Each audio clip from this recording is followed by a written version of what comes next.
Narancsriasztás, de most a parlagfű miatt elkezdődött ugyanis a szezon.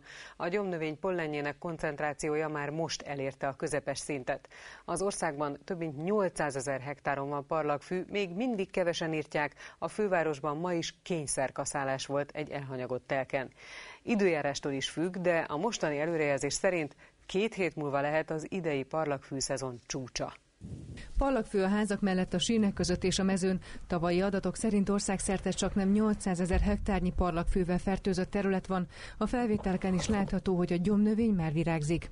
Tehát egy rémegyszerű dolog, szívja a levegőt, ez szépen így forog, pollenek megtapadnak itt szépen a celofánon, leszedjük, megfestjük és megnézzük, hogy milyen pollenek vannak és mennyi. Ilyen műszerekkel mérik országszerte azt, hogy milyen pollenek vannak a levegőben.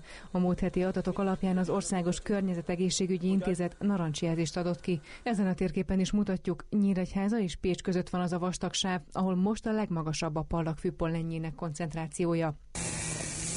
Kényszerkaszálás a fővárosban egy 13. kerületi telken délelőtt. Látszik, mekkora volt a gyom. A környéken lakók jelentették be a Parlagfűmentes Magyarországért Egyesületnek.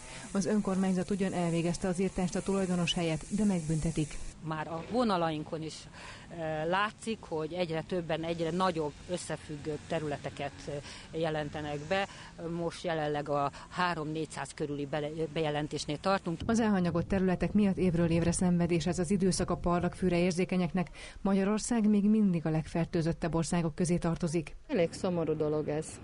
Nem csak, hogy önmagukkal, de társaikkal se törődnek. Az időjárástól is függ, mikor lesz a legtöbb pollen a levegőben. A csúcs 2 hét múlva várható. Ez az asszályos, nagyon száraz, nagyon meleg időszak a parlagfű koncentrációra is hatással van. Egy picit visszavetette a parlagfű pollenszórását, tehát csökkent a terhelés. Hogyha ez így marad tovább, vagy a többi városra is ez lesz jellemző, akkor lehet mondani, egy picit könnyebb lesz, mint az előző évben vagy a múlt héten volt. Az allergiásoknak a szakemberek azt javasolják, minél előbb forduljanak orvoshoz, éjszaka szellőztessenek, és próbálják meg elkerülni a parlagfűvel szennyezett helyeket.